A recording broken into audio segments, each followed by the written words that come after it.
Hello, hello. A pen. Here, I can lend you. You have an extra one? Otherwise, you sure? You got an extra one?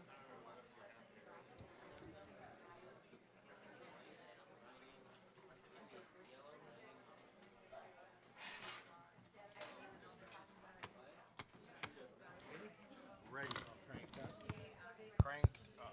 Hello, hello, hello. Ladies and gentlemen, are you ready for Astrology Night? Are you ready?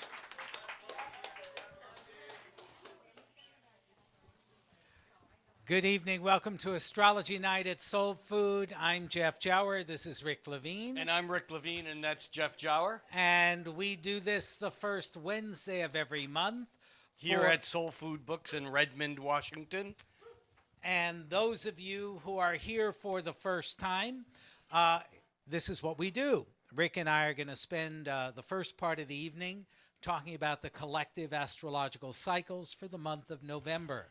This is not about any one of us individually. It's the collective cosmic weather. After we do that, about 45 minutes or so, give or take, we'll take a short break. During the break, if you would like to have your chart looked at, write your first name, your date of birth, your time of birth, and your place of birth. Put it on a piece of paper, drop it on the table over here. We'll do a drawing during the break, and afterward, Rick and I will do 3 mini readings, just quick looks at 3 of your unique charts. So, welcome to the month of November 2013. We have a great turnout here tonight in Redmond, Washington at Soul Food Books. This month got off to an amazing start, and it's late in the month for us to start. Jeff always says that when we start later in the month, like tonight on the 6th, that means that you're not getting your money's worth. So you will be getting a rebate. On your ticket price. That's right. The fact is that on the 1st of November, Uranus and Pluto, Uranus is an 84-year cycle around the sun. Pluto is a 243, 44-year cycle around the sun. And the two of them are now locked in a 90-degree pattern with each other that is creating stress on planet Earth from 2011 through 2016. The exact squares are number 7, and we just experienced on November 1st the 4th of these 7 squares that sets the tone for this autumn and certainly for the month of November. Yeah, and those of you who are regulars know that this Uranus-Pluto square started back last year in 2012. Rick and I talk about it a lot because it is the most important astrological pattern from Maybe 2012. of our lifetime. Right, from 2012 through 2015. And while the sort of lower end experience of electrifying, shocking, destabilizing Uranus in a stressful square or right angle with provocative Pluto can be craziness, mistrust, and disturbance, there is a high side to this. And what this is about, potentially, is about making breakthroughs. Uranus, the planet of liberations in independent Aries, it's about freeing ourselves. And potent Pluto is in Capricorn, this socially oriented sign that has to do with a re-examination of our role in the culture. So, you know, there's that old Chinese curse, may you live in interesting times. Well, these certainly are interesting times, and astrologically, particularly this month, I think, in Scorpio time, we get to bite in even more deeply into these deliciously transformative times. That's funny that you used that phrase because that's how I was going to start. May we live in interesting times, and these are them. But I forgot, so thanks. All right. Well, So, you know, you talk about the upside of the Uranus-Pluto square, and I agree with you, Jeff. This is about not only changes globally, culturally, socially, economically, changes in government, but it's also changes in our own individual lives. And like many things in astrology, we can either sit back and be at effect from what happens in our lives or from up there, or we can take responsibility for who we are and look in our own lives and say, how can we use the changing, sudden power of Uranus, like lightning striking?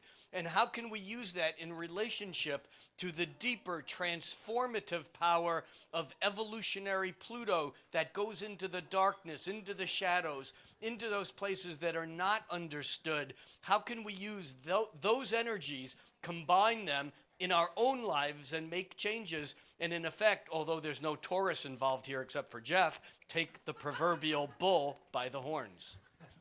Well, and this is certainly a month to do it. As Rick pointed out, we began this month with an exact square between these two disruptive planets, Uranus and Pluto. And then 2 days after that, on the 3rd of the month, we had the new moon in Scorpio.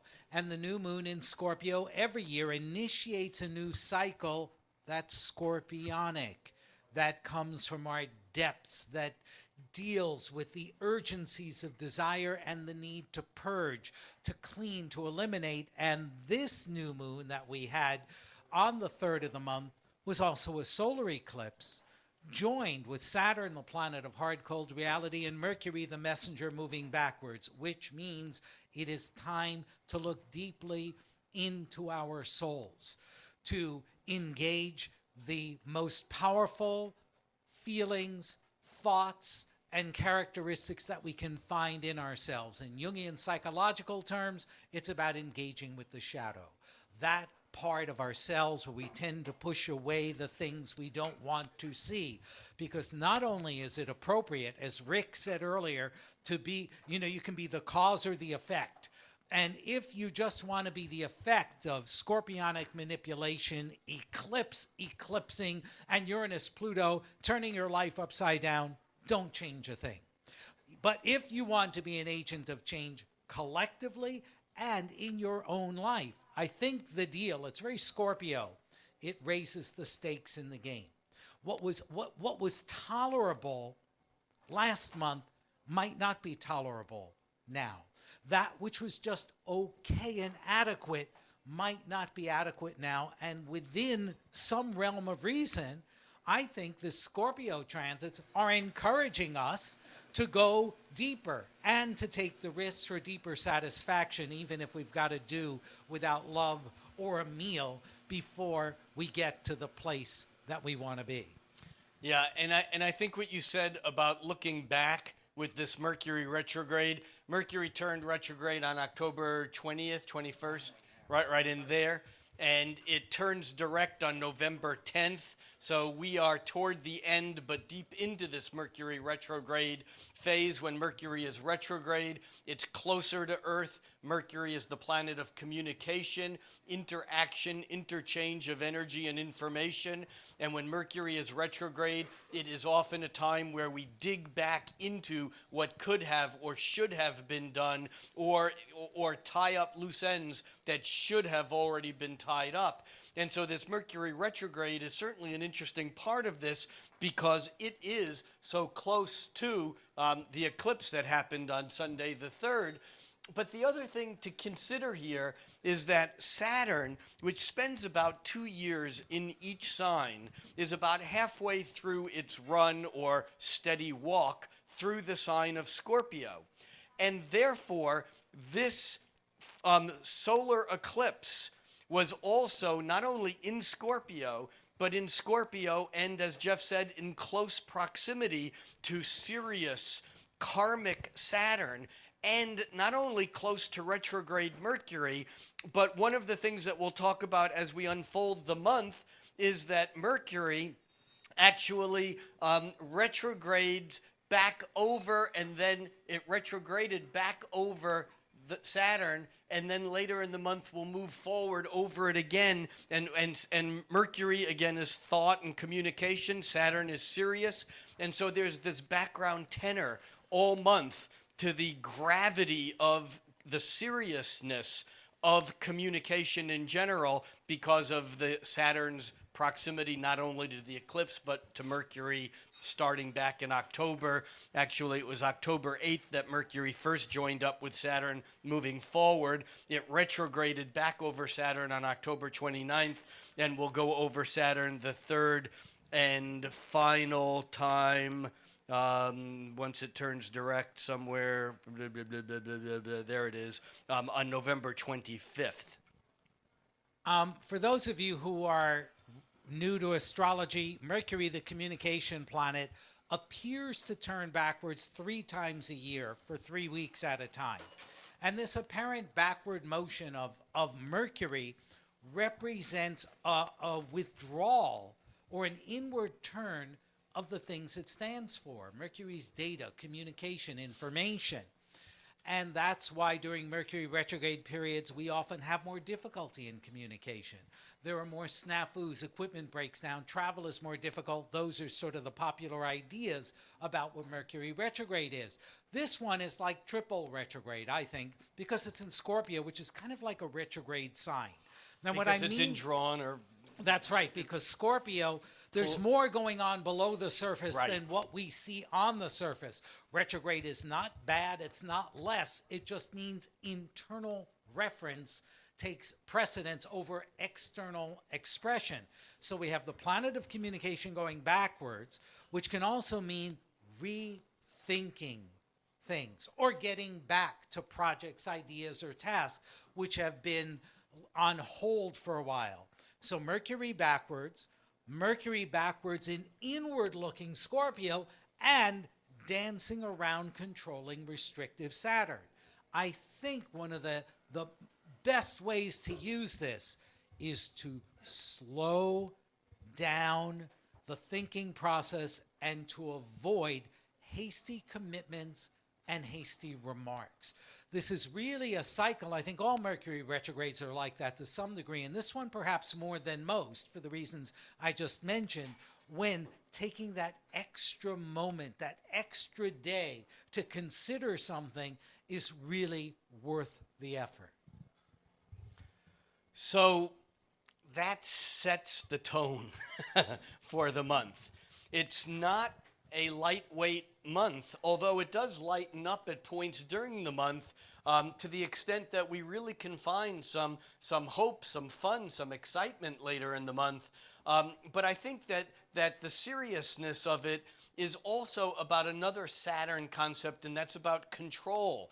You know, for those of us who live in this state, most of everyone present here, you know, we just saw what corporate money can do to suppress popular opinion with the defeat or the looming defeat of the GMO labeling law. And in a way, this is the insidious side of not only Saturn's heaviness or control, but also the other side of the Uranus-Pluto, of how those in control will do whatever they can to hold on to control. And I don't think we've seen the end of this, not just with GMOs, but with the relationship between the individual and the nation state or corporations all around the world. Yeah, it's kind of interesting that Saturn, the planet of hard, cold reality, is in Scorpio.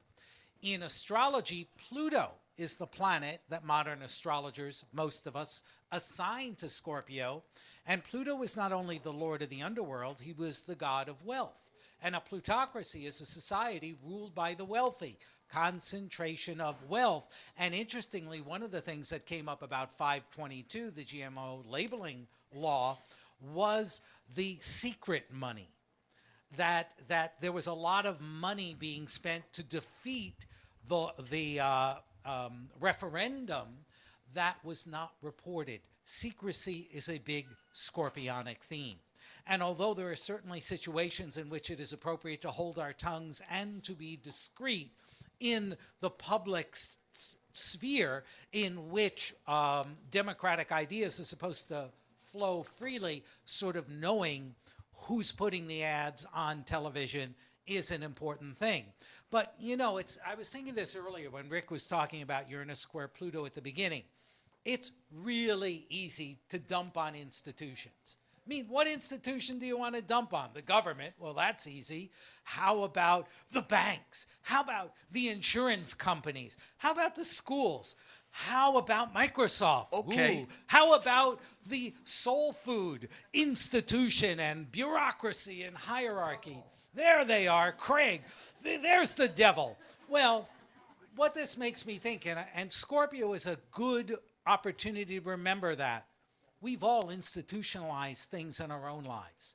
We've all established rules and don't you talk to me like that. Well, that's how I talk to her. Well, nobody talks to me like that. Well, that's your rule. You've instituted it, and you're doing your best to enforce it. And the point is that we've all institutionalized patterns in our lives. And in this process of transformation that Uranus and Pluto is about, it is, as we've mentioned earlier, it's not necessarily about changing the government or changing large institutions. It's also about looking at where you're getting stuck in patterns and whether those rules that you have are really helpful at this point. It's worth asking.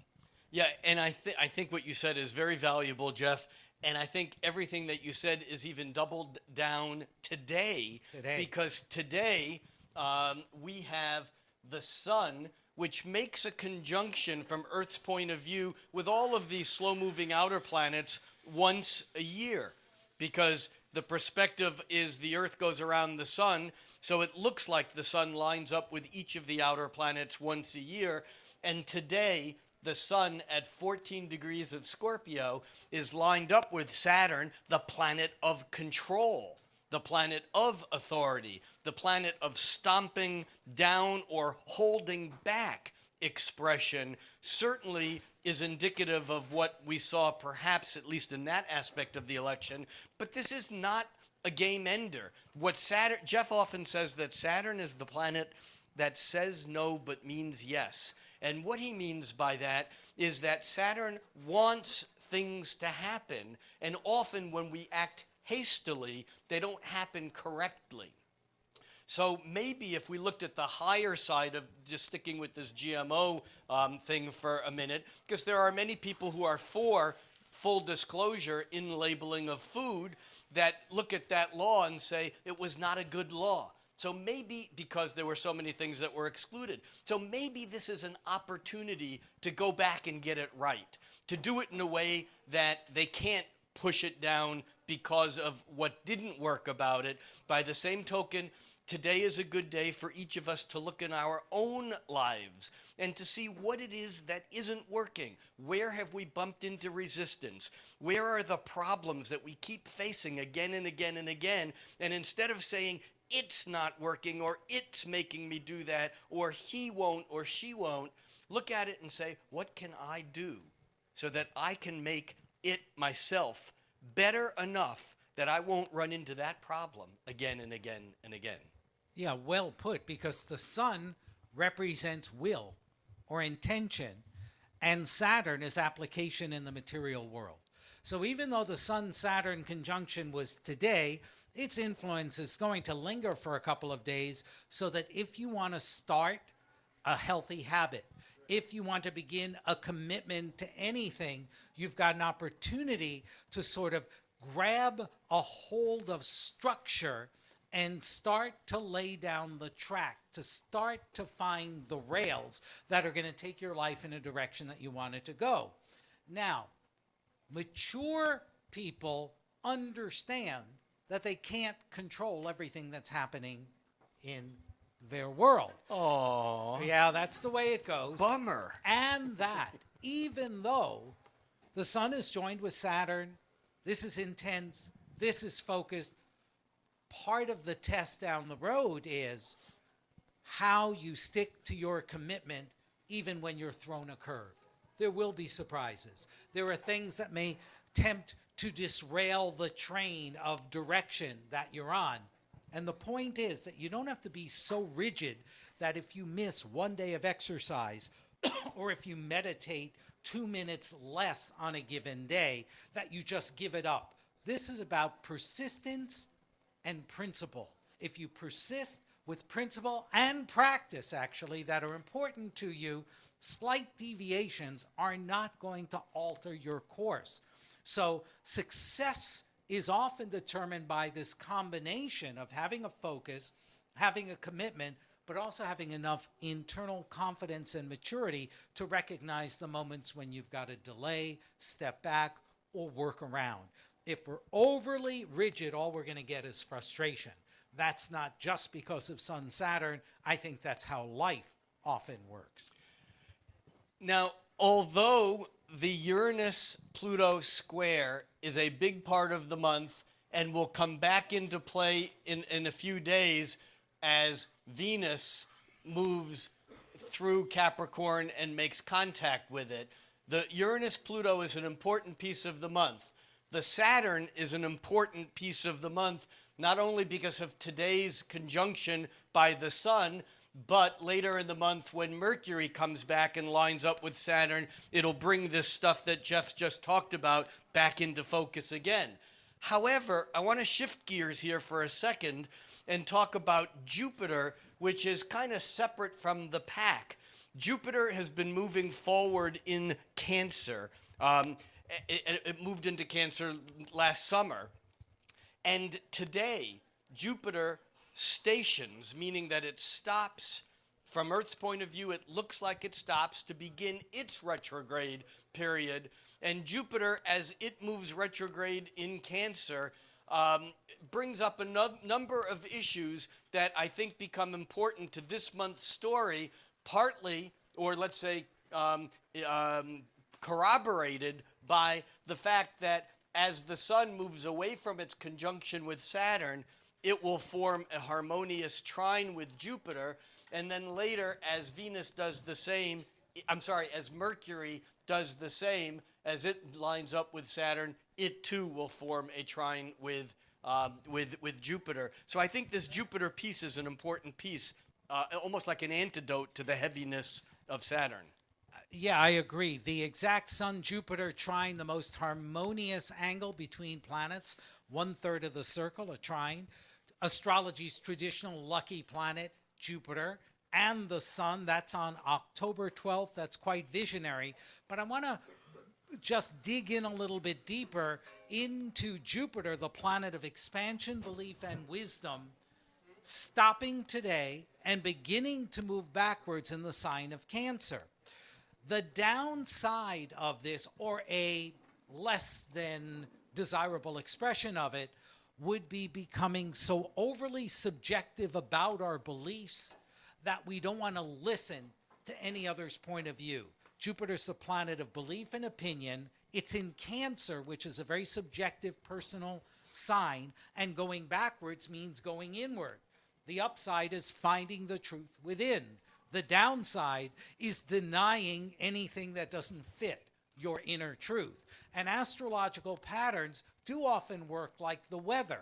In other words, we go, oh, it's a sunny day. Well, that might be great for you, but somebody else might get sunstroke or might sweat too much. You go, oh, this is a crappy day, it's a rainy day, and most people are going around made uncomfortable by the rain. And some of them are sitting by fireplaces with cups of tea. And some of them are slugs and saying, and love it. This is great. great. And love it. So even though we astrologers are describing sort of the shape and the color of the energetic waves as represented by the sun, moon, and planets, where you stand with those waves, what you do with them is going to be the single largest determinant of the quality of experience that you have. So this Jupiter beginning its retrograde phase becomes very important and becomes heightened as the Sun, as Jeff said, on November 12th, forms an exact trine with Jupiter. Now, Jupiter is the largest planet of the real planets in the solar system. And it's so big that Jupiter and the Sun together make up, 110% of the volume. I'm kidding. They make up like 99% of the entire mass of the solar system. Together, they are huge. And when Jupiter and the Sun form this trine, like Jeff says, this is a good news day. The problem With good news days, though, is that we can forget the bad news that we heard the day before, or that'll still be there when this trine begins to dissipate in a few days. The way to make the most out of a trine like the positive, confident, optimistic trine between Jupiter and the Sun is think of it like on the old merry-go-rounds where you grabbed for the golden ring. You may not get it, you have to reach far, but you don't want to reach so far that you fall off the horse. That's not good. And you also need to understand that just because you grab it doesn't mean that the ring you get will be gold. In other words, it's not about getting what we're reaching for here. It's about having the courage, the optimism, and the confidence to actually stretch farther than we normally do, understanding that it's not about whether we get what we want, it's about learning how to stretch farther. That's what the good news side of this Sun-Jupiter trine is, in my opinion. Yeah, I think that's good. Another thing, Jupiter, as I mentioned, was in Cancer, which is a sign of the family. And perhaps Jupiter turning retrograde today or beginning to shift into reverse today may awaken some appreciation for traditional wisdom or for wisdom in your own family. If, like most of us, you're very aware of the flaws and imperfections of your parents and those who raised you and have grown by sort of branching out in your own direction, we still are connected to the roots that gave us life. And if your relationship, whether it's in your mind or in actual practice, with your family of origin, with your ethnic group, is off, this is a time to recover some of the wisdom that's there, not to make the family all right about everything, but to recognize some of the gifts that maybe came in forms that you couldn't appreciate before, but are able to take in now in a constructive way. And although everything that Jeff and I have been saying about this certainly is valid, there's another piece that makes it even more valid, and that is, and we're not showing the lines to the moon, the aspects to the moon, because it's just sometimes too confusing, but the moon, on the day that the Sun trines Jupiter, on the 12th, the Sun in water sign Scorpio trines Jupiter in water sign Cancer, and the moon in water sign Pisces finishes out this triangle to make what we astrologers call a grand water trine. This is ostensibly very stable and very supportive, almost to the extent that it can make us so lazy that we don't do something about it, because it holds the patterns that already are. But I just wanted to mention that in passing. And although the Sun trine Jupiter theoretically should be days arriving and leaving, I don't think we get to hang on to the energy too long, because, as we mentioned earlier, Venus moving through Capricorn by the 12th, 13th, exact on the 14th and 15th, Venus lines up with the Pluto-Uranus square, and I think that it's not negative, but I think it takes that Jupiter energy and it just rattles it, electrifies it.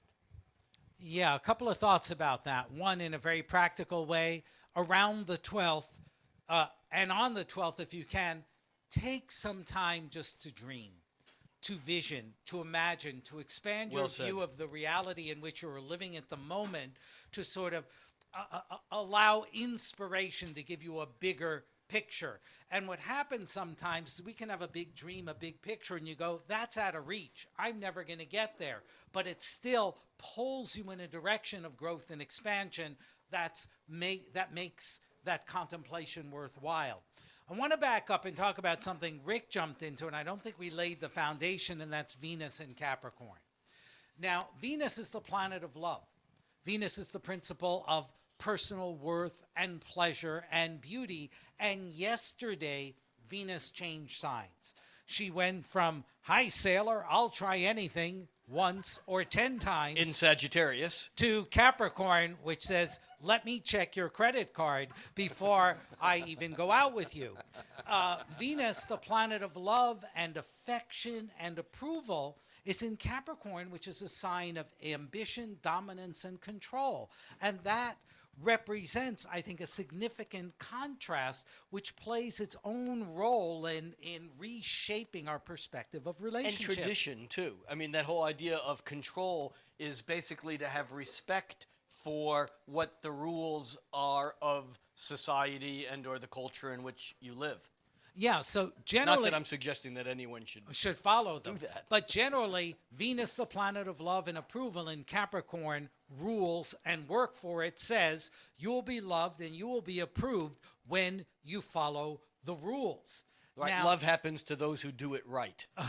and over until they get it right, which doesn't fit our conventional notions about love and romance. We either like each other or not, or we get used to each other, or there's this sort of magic. This whole notion of falling in love is not about a conscious process. We have to get unconscious to be in love, to fall into love in a sense. And yet Venus in Capricorn, Capricorn is like buttoned down, buttoned up, very alert, on time, within the white lines. And Venus, the planet of love in Capricorn, on the positive side, challenges us to be clearer about our commitments, our ambitions in relationships. There's another positive side, and something we'll talk about next month as we begin to talk more about the Capricorn time of year.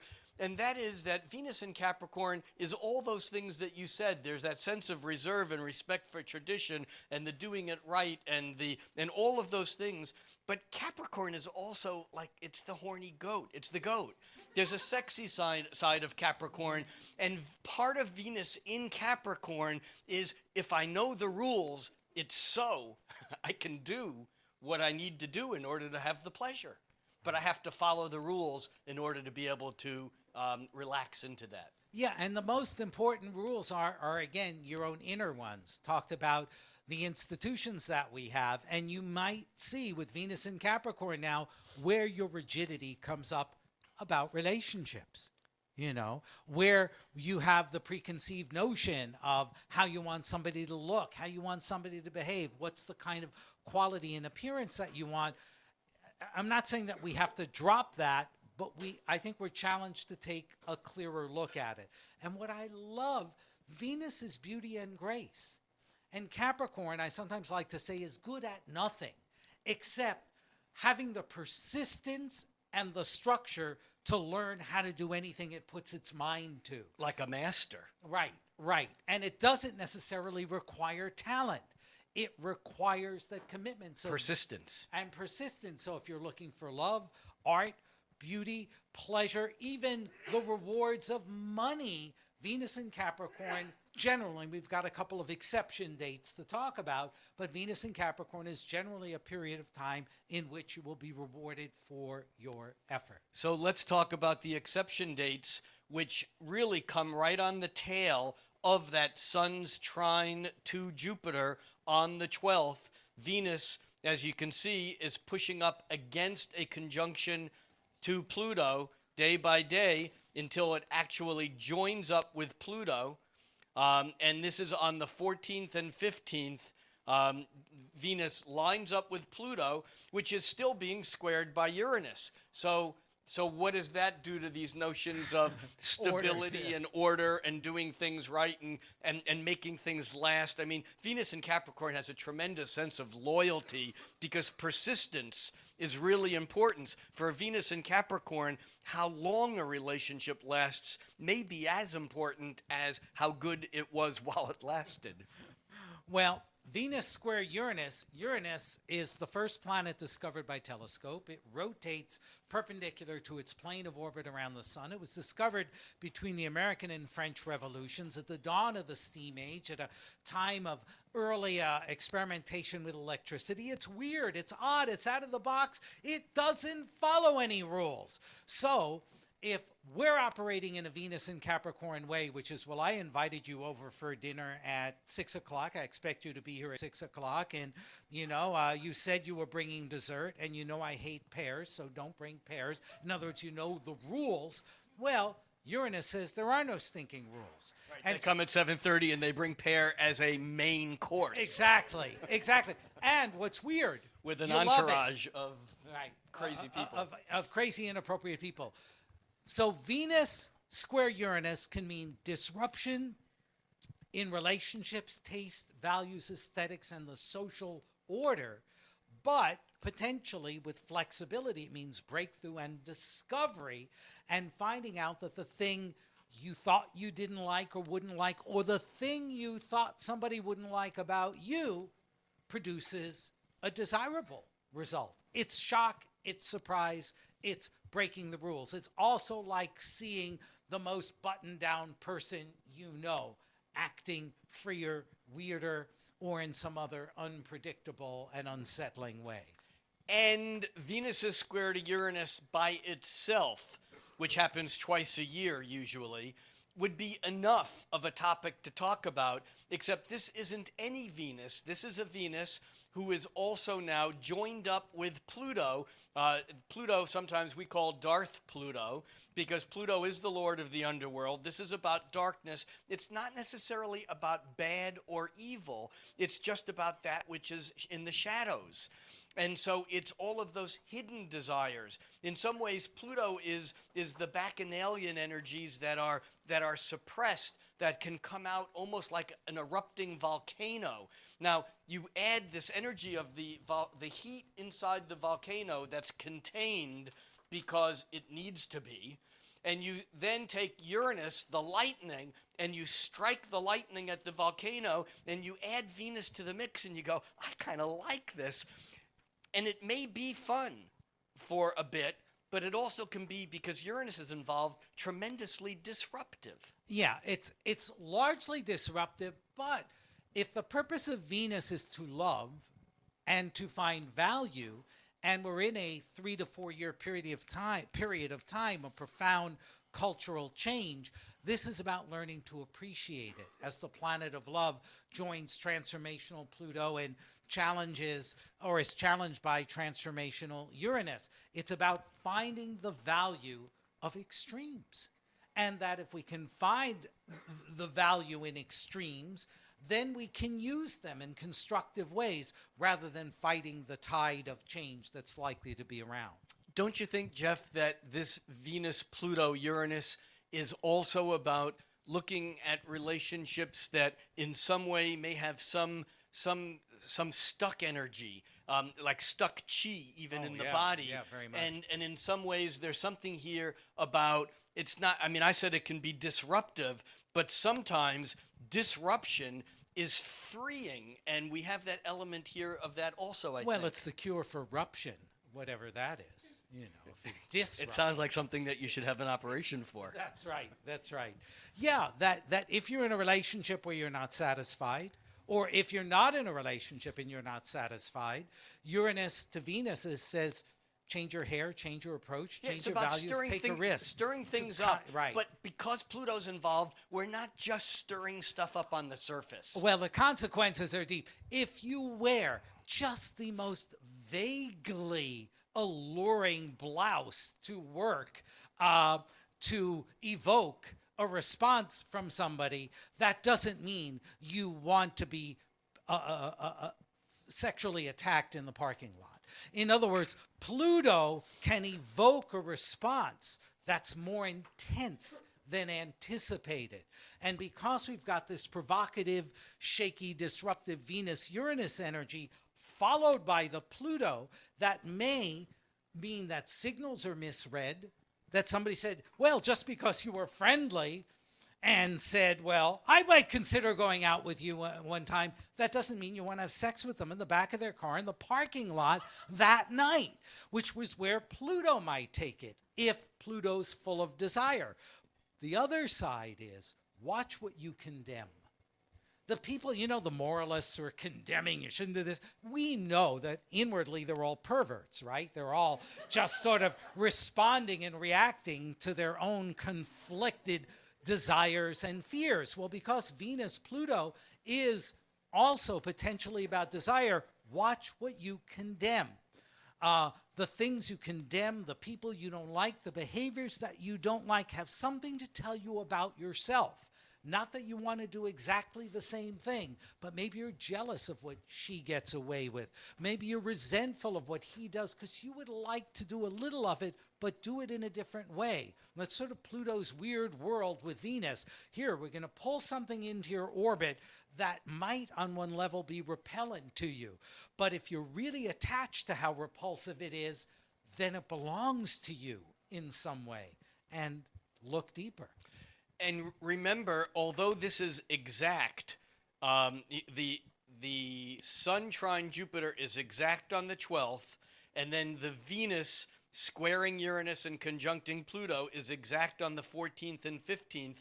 This energy both has it has substance both coming and going. So it'll linger for a few days. And I think one of the important things here to consider about this is that it's at a time where the energy is building up toward a full moon. And of course, we have Pluto, Venus joining Pluto. And as Jeff said earlier, Pluto is the planet that does Scorpio's bidding. And the full moon on November 17th is a moon in Taurus opposite that Scorpio sun.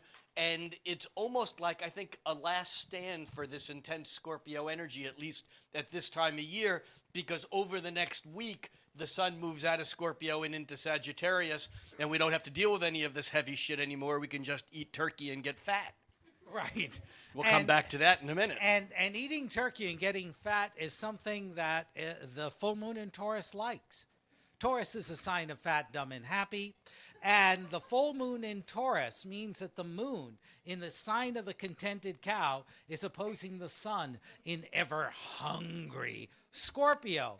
And what that full moon does is it brings into awareness this issue of, do I seek comfort and accept things as they are, which is what the Taurus moon wants to do, or should I continue to stir the pot of desire and disappointment to go for more? And I think what Rick pointed out is quite right.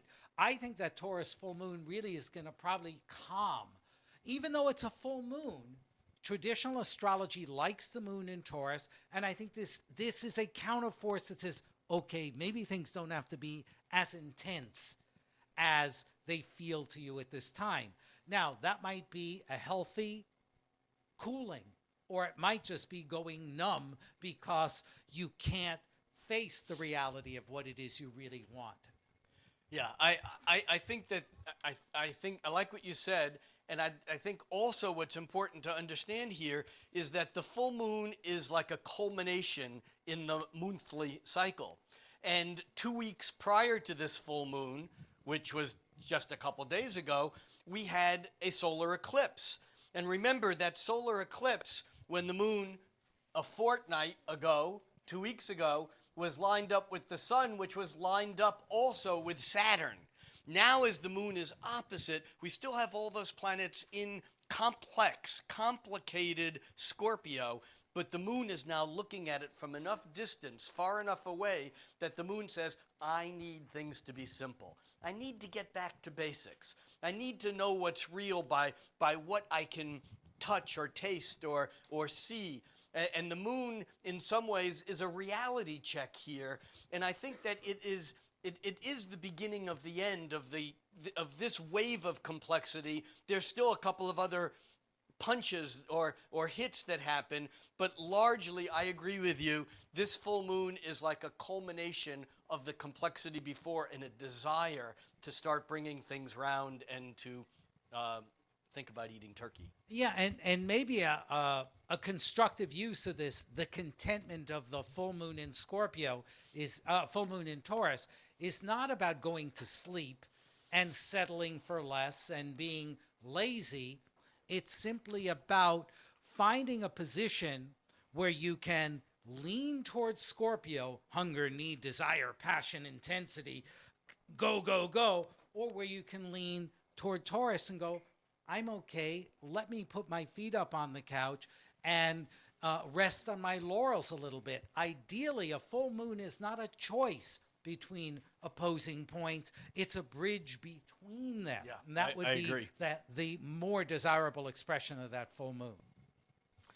So on the days after the full moon, we see the first movement of. Oh, we need to change this here. We see the movement of the sun slipping into the next sign, and this actually happens The 21st. on the 21st in the evening here in Seattle. The sun moves into Sagittarius, and this definitely puts a different perspective onto life. Yeah, every sign is a reaction to the sign before it.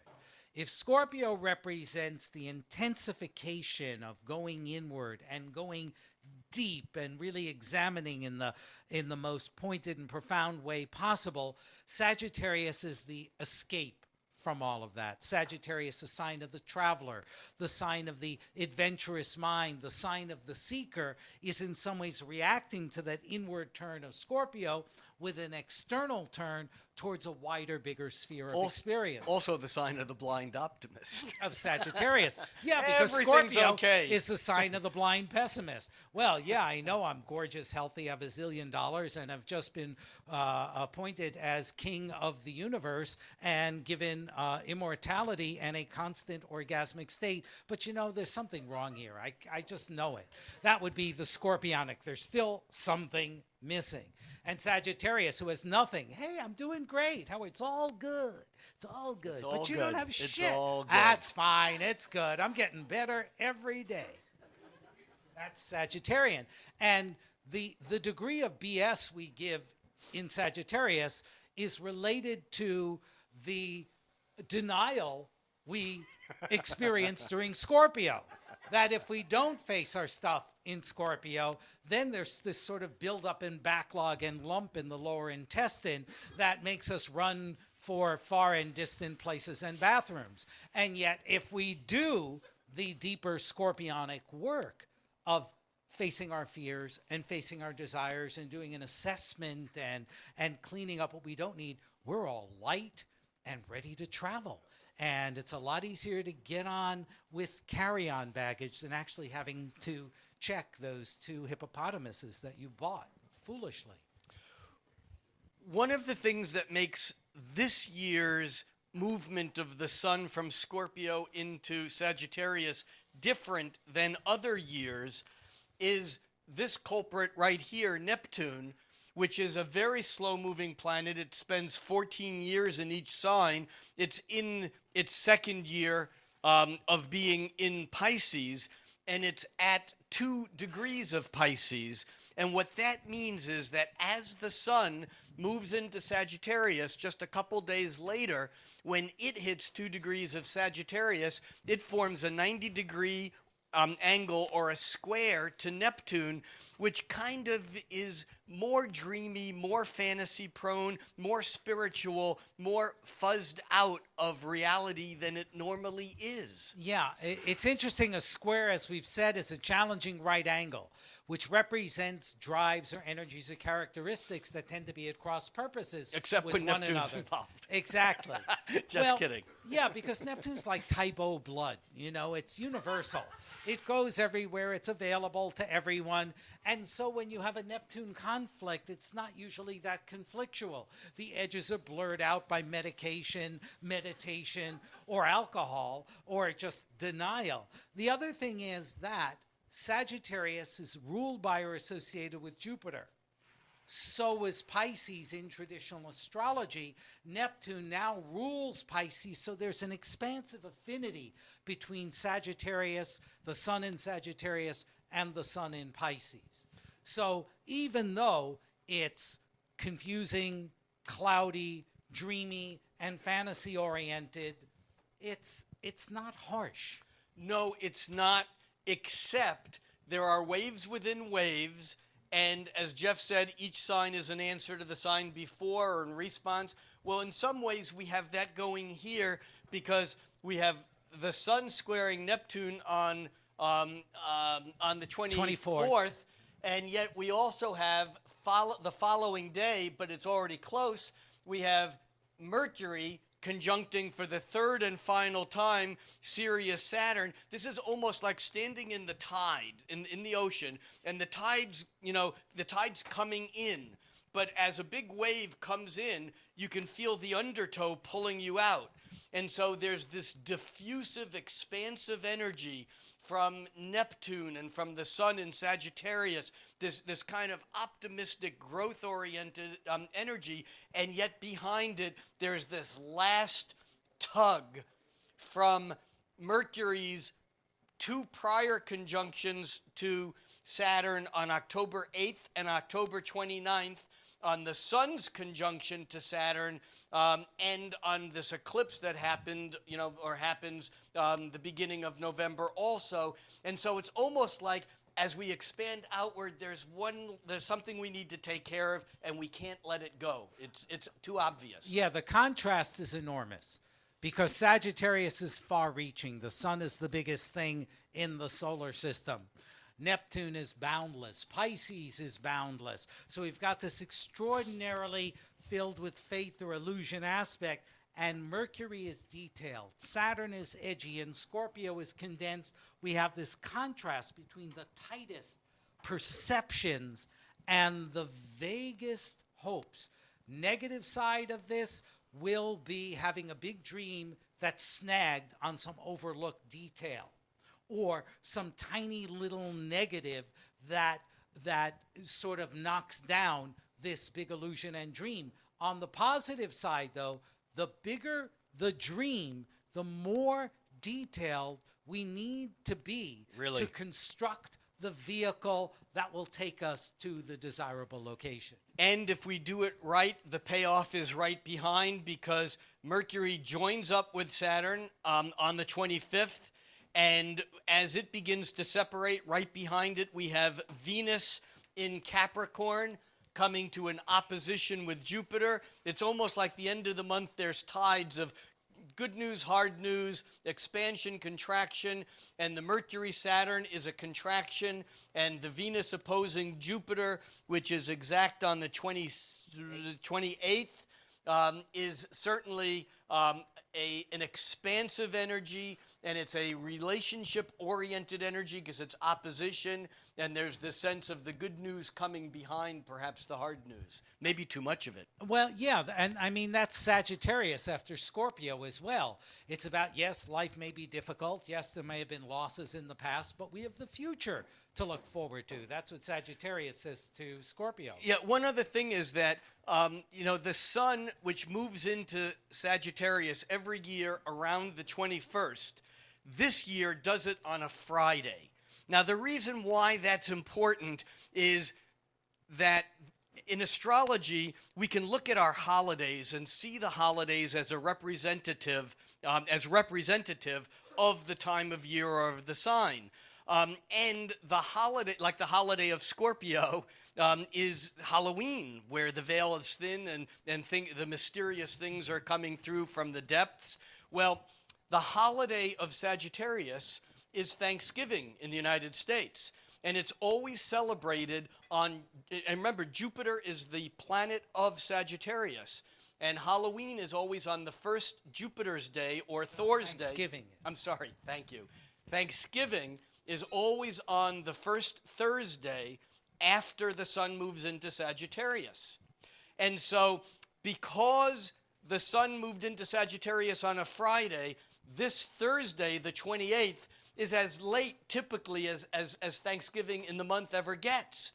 And Thursday is Jupiter's day. Thor's Rick day. said Thor. Well, Thor is the Nordic equivalent to Jupiter. Jeudi in French, Jueves in Spanish are Thursday. So it's quite interesting that we celebrate Thanksgiving, which is this day of feeling bountiful, on the first Jupiter's day in Sagittarius. Right, and it's a day typically Sagittarian in as much as we focus on the uplifting and on the fellowship, and we came from across the seas to this place where we basically expanded our own fellowship. We were welcomed, with open arms by the natives, and we forget the fact that then we killed them. Yeah. Well, and this is typical Sagittarian blind optimism. Right. It's like, it's all good. Yeah. And The other thing about Thanksgiving, and forgive me, the non-Americans who are in the audience, or North Americans or videoing, watching the video, but it's a day of indulgence and overdoing, which is typical for Overindulgence. expansive Jupiter. And Venus, the planet of pleasure, opposes Jupiter on Thanksgiving. That's a double day of indulgence. And Mercury is also in the mix, forming sextiles and trines to both Venus and Jupiter, and so that even adds more of that sense of indulgence or expansion. Yeah, so it's going to Yeah. be an even more fattening than usual Thanksgiving. And you know, those calories just burn away with gratitude.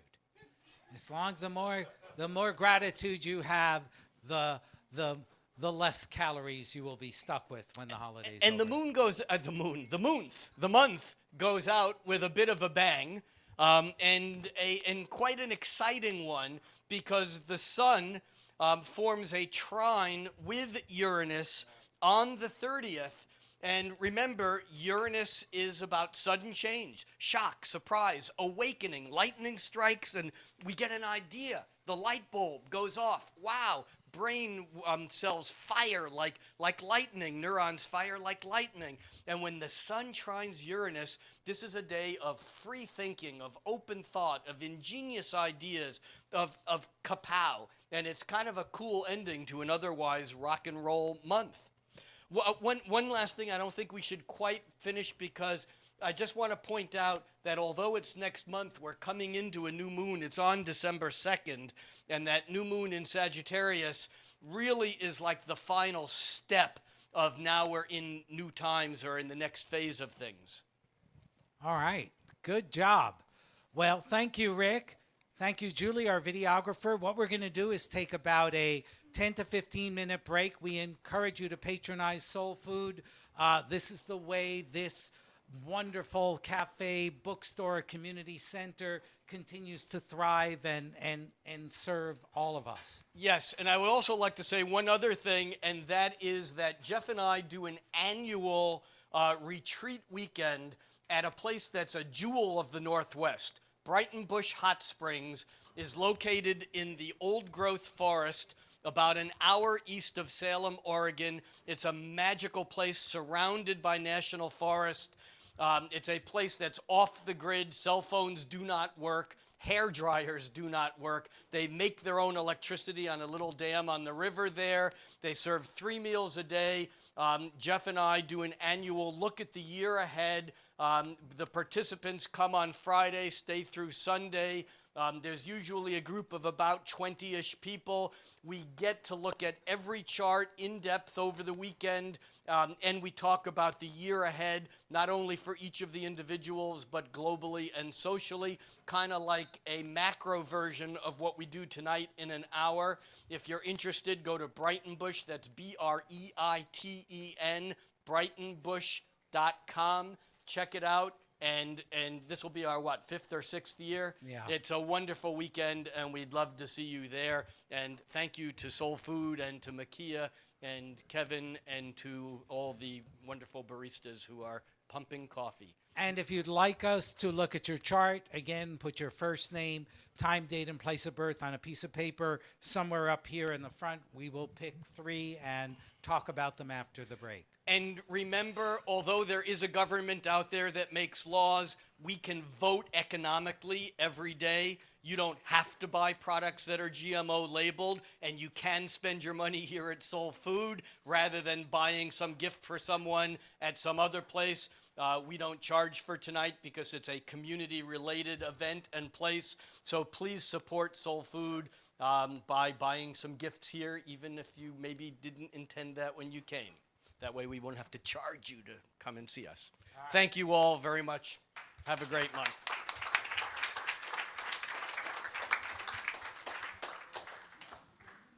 Thank you, Julie. Thank you very much, Julie. You may know, in the valley of the death, time doesn't go very fast. But it went on for like 5 minutes or so.